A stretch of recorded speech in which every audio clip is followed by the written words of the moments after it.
Alright, let's talk about just how often people are using ChatGPT around the world. I've got some fresh stats for you. A few of these might surprise you. So let's kick it off with the country using ChatGPT the most, India. A whopping 36% of folks there say they use ChatGPT on the daily. That's more than 1 in every 3 people. Pakistan, 28%. Kenya, 27%. China, about 24% daily. Brazil, 21%. Indonesia, 20%. Now how about the US? 18% of Americans report daily ChatGPT use. That's not as high as I expected, but still, that's a lot of people.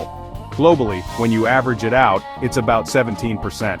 Nearly 1 in 5 people worldwide are using ChatGPT every day. Let's check out who's using it a bit less. South Africa, 13%, Mexico, 13%, Canada, 13%, France, 12%, Spain, 11%, the UK, 10%, Poland, 10%, Portugal, 10%, Chile, 9%, Argentina, 9%, Germany, 9%, Italy, 9%. So what does this all mean?